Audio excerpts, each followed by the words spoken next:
안녕하세요. 해커스 어학원 온라인 토플 설명회에 오신 것을 모두 환영합니다. 저는 해커스 어학원 강남역 캠퍼스에서 토플 스피킹 기본과 중급을 가르치고 있는 최아람입니다. 자, 오늘 설명에서는요, 스피킹 섹션 크게 세 가지 파트로 나눠서 설명을 드리려고 하는데요.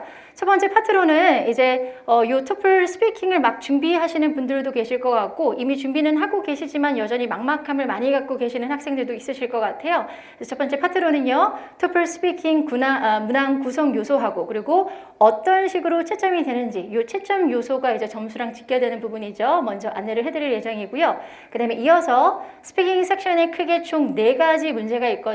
이 4가지 문제가 크게 1번 독립형과 그리고 2, 3, 4 통합형 이렇게 나눠지는데, 각각 통합형 그리고 독립형 유형에 맞춰서 어떤 식으로 고득점을 받기 위해서 학습을 하시면 되는지 유형별로 정리를 해드릴 예정입니다. 그리고 마지막으로는요, 전반적으로 이제 스피킹 연습을 하시면서 궁금한 점이 계실 것 같고, 어떤 마음가짐으로 또 연습을 하면 될지 모르겠다라고 생각하시는 분들이 많을 것 같아요. 어떤 식으로 또 토플을 준비해 주시면 되는지 마무리로 제가 안내를 해드리도록 하겠습니다.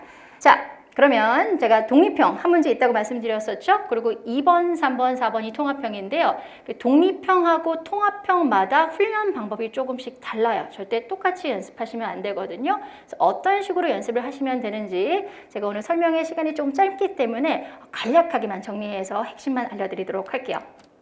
자, 일단 독립형 1번은 고득점 포인트가요. 정확한 발음 그리고 강세, 일단 전달력을 높여주셔야 되고요. 그리고 나의 생각을 얘기하는 문제다 보니까 자연스럽게 말을 하시는 게 굉장히 중요해요. 보통 학생들이 이제 연습 단계에서 영작에만 이제 주로 집중을 하시다가 실제 시험장에서 영작 구조를 챙기면서 녹음하다가 유창성을 놓치는 경우가 굉장히 많거든요. 계속 강조드리지만 아무리 탄탄한 문장이더라도 정확한 발음과 강세 그리고 실제로 말하듯이 응답을 녹음해 주시지 않는다면은 20점 이상 절대 받기가 어렵다라는 거. 자, 그리고 독립형은 응답 시간 자체가 45초로 굉장히 짧아요. 즉 너무 천천히 너무 느리게, 제가 말하는 건 정말 느리게입니다. 그리고 문장하고 문장 사이의 pause가 너무 길다. 또는 단어를 너무 나열하듯이 하나하나씩 얘기를 한다. 유창성이 떨어진다는 거죠. 실제 이렇게 얘기를 하시면 말하는 것처럼 들리지 않아요. 아무리 여러분들의 생각이더라도. 그래서 여러분, 고득점 요소는 뭐다? 특히나 23점 이상 희망하시는 분들은 의미 단위로 적절히 끊어서 연습을 하는 방법인데요. 이거는 혼자 연습하는 게 좀 어려우실 수도 있어요. 해커스 어학원 이제 등록하시면은 저와 함께 수업을 통해서 어떤 식으로 끊어서 발음하시면 되는지를 같이 연습을 해볼 예정입니다. 자, 마지막 독립형도 여러분 실제 시험장에 가시면 굉장히 다양한 주제가 주어져요. 뭐 환경 오염부터 시작해서 어떤 한 나라의 정책이라던가, 그 다음에 뭐 단순하게는 나의 선호도 말하기, 주어진 진술문에 대해서 찬성 또는 반대하는 의견 말하기 등 굉장히 다양한 토픽이 주어지는데, 사실상 영어를 평소에 정말로 잘 구사하시는 분들도 연습을 안 하고 시험장에 가시면 생소한 주제에 대해서 15초 갖고 45초 녹음하는 게 굉장히 어렵거든요. 우리 흔히 좀 쉬운 예시를 들자면, 한국말로 잡 인터뷰가 이루어져도 한국말로 어려운 질문이 주어졌을 때 여러분 유창하게 짧게 생각하고 얘기할 수 있나요? 어렵죠? 그거랑 똑같은 원리라고 보시면 됩니다. 자, 그래서 여러분 off topic을 받게 될 경우, 주제와 너무 관련 없는 내용으로 대답을 할 경우에 점수가 10점 미만으로 굉장히 낮게 채점될 수 있기 때문에요.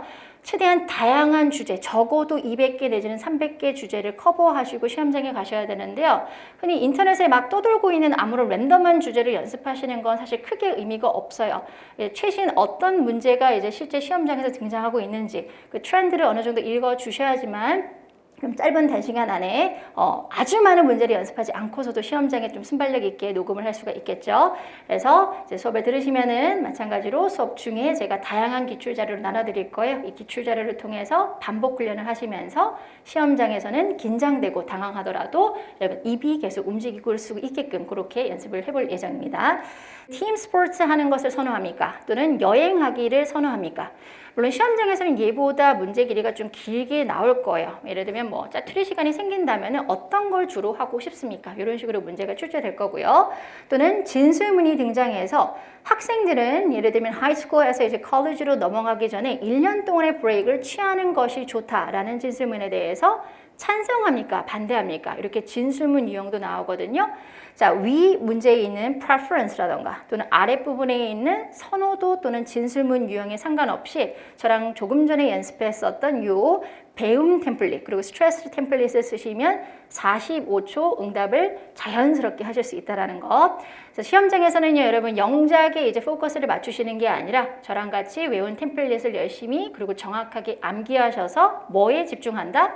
발음, 강세, 억양, 자연스러운 말하기에 집중을 해두시면 독립병은 무조건 고득점 받을 수가 있습니다. 점수 잡는 Hackers.